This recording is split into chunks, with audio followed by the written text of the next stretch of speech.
kita semua. Om Swastiastu, Namo Buddhaya, salam kebajikan.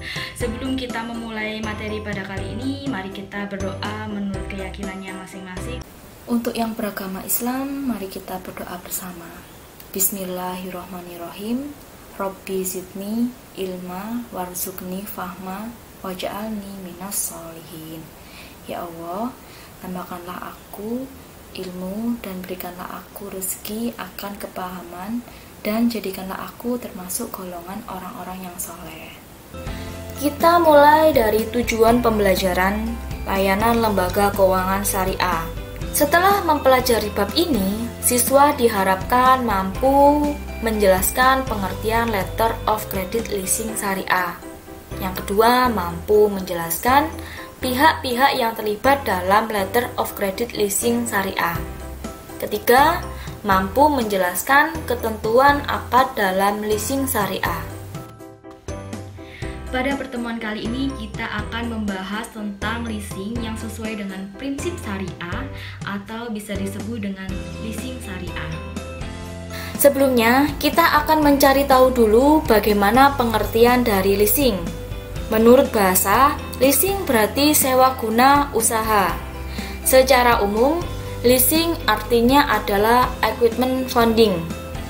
Jadi, equipment adalah peralatan atau barang, dan funding adalah pembiayaan. Equipment funding yaitu pembiayaan peralatan atau barang. Jadi, mudah dipahami ya. Equipment funding adalah pembiayaan untuk pengadaan suatu barang.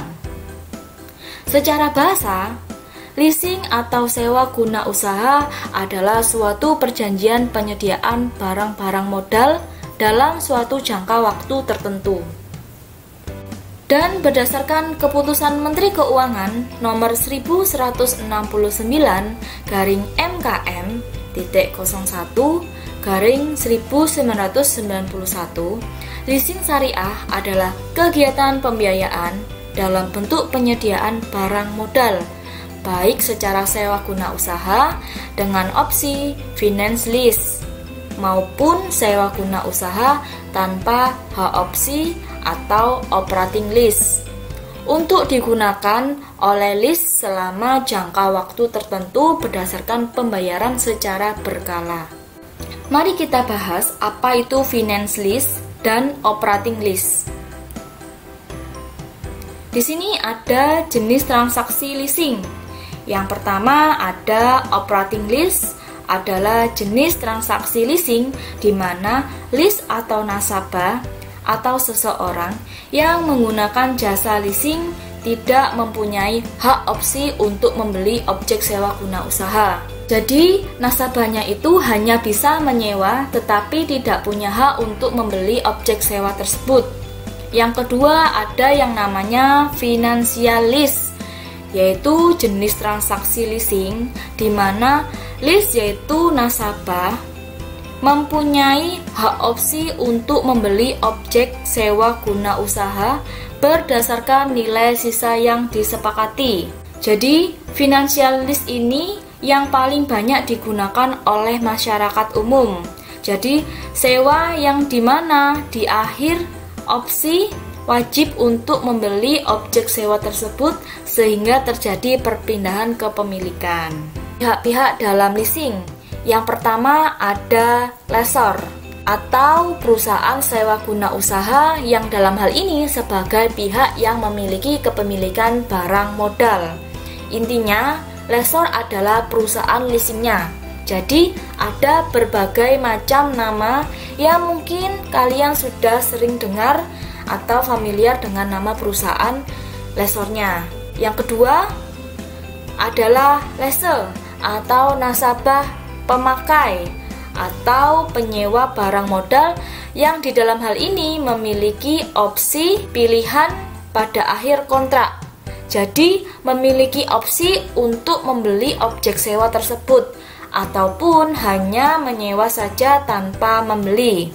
Kemudian, yang ketiga ada supplier. Supplier adalah pihak penjual barang modal yang disewakan oleh penyewa. Kemudian, yang keempat ada asuransi. Asuransi adalah perusahaan yang akan menanggung resiko terhadap perjanjian. Ketika kita melakukan suatu pembiayaan leasing, ada juga biaya asuransinya.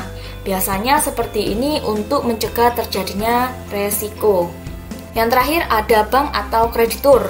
Dalam hal ini, bank atau kreditur biasanya yang memberikan pinjaman dana kepada lessor untuk membeli barang di supplier. Lalu, apa yang dimaksud dengan leasing syariah? Berdasarkan keputusan Bapepam nomor 3 tahun 2007, yang dimaksud dengan leasing syariah adalah leasing yang aktivitas pembiayaannya sesuai dengan prinsip syariah. Jenis-jenis akad dalam leasing syariah. Di dalam usaha leasing syariah dilakukan berdasarkan dua akad, yaitu akad ijarah dan akad ijarah mutahiyah bitamlik. Yang pertama ada akad ijarah. Akad ijarah adalah akad penyaluran dana untuk pemindahan hak guna atau manfaat atas suatu barang dalam waktu tertentu dengan pembayaran sewa ujroh.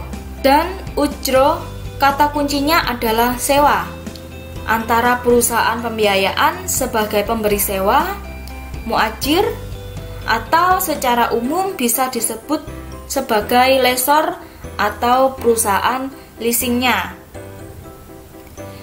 Dengan penyewa mustajir atau bisa disebut dengan lessee atau nasabah. Dan yang perlu digarisbawahi adalah dalam akad ijarah tanpa diikuti pengalihan kepemilikan barang itu sendiri. Jadi murni hanya sewa. Kemudian yang kedua adalah akad ijarah mutahiyah bitamlik. Adalah penyaluran dana untuk pemindahan hak guna atau manfaat atas suatu barang dalam waktu tertentu dengan pembayaran sewa atau ujroh antara perusahaan pembiayaan sebagai pemberi sewa atau muajir dengan penyewa mustajir, disertai opsi pemindahan hak milik atas barang tersebut kepada penyewa setelah selesai masa sewa. Kesimpulannya, terdapat dua akad yang digunakan dalam konsep leasing syariah. Yang pertama adalah akad ijarah. Jadi, akad ijarah itu hanya sewa saja. Ini mirip dengan operating lease. Dan yang kedua adalah akad ijarah mutahiyah bitamlik. Jadi, sewa yang diakhiri dengan pemindahan kepemilikan ini sama persis dengan konsep finansial lease. Kemudian kita lanjut ke mekanisme leasing syariah. Berikut adalah mekanisme leasing syariah. Jadi, misalkan ada suatu nasabah yang membutuhkan suatu objek sewa, sebut saja mobil yang mudah kita bayangkan. Maka, nasabah nanti akan melaksanakan akad ijarah mutahiyah bitamlik pada lessor atau perusahaan leasing, atau bisa kita sebut sebagai LKS. Lalu leasing akan membeli objek sewa tersebut. Contohnya di perusahaan yang berinisial H. Setelah perusahaan leasing membeli mobil di perusahaan H, maka mobil tersebut menjadi objek sewa milik leasing atau LKS atau perusahaan leasingnya. Kemudian selanjutnya objek sewa tersebut yang mana mobil disewakan kepada nasabah dan nasabah akan membayar ujroh atau biaya sewa kepada LKS-nya. Lalu ketika sudah sampai pada suatu periode tertentu yang mana itu biasanya ujrohnya sudah lebih dari harga waktu perusahaan leasing membeli di produsen. Jadi istilahnya sudah mendapat untung. Maka akan terjadi perpindahan kepemilikan dari yang awalnya milik perusahaan leasing menjadi milik nasabah. Sebelum mengakhiri materi kali ini, mari kita berdoa bersama. Bismillahirrohmanirrohim. Allahumma arinal haqqa haqqa warzuqna tiba'ah wa arinal batila batilan warzuqna tinabah. Ya Allah, tunjukkanlah kepada kami kebenaran sehingga kami dapat mengikutinya, dan tunjukkanlah kepada kami kejelekan sehingga kami dapat menjauhinya. Baik, cukup sekian materi pembahasan leasing syariah pada video kali ini. Terima kasih. Wassalamualaikum warahmatullahi wabarakatuh.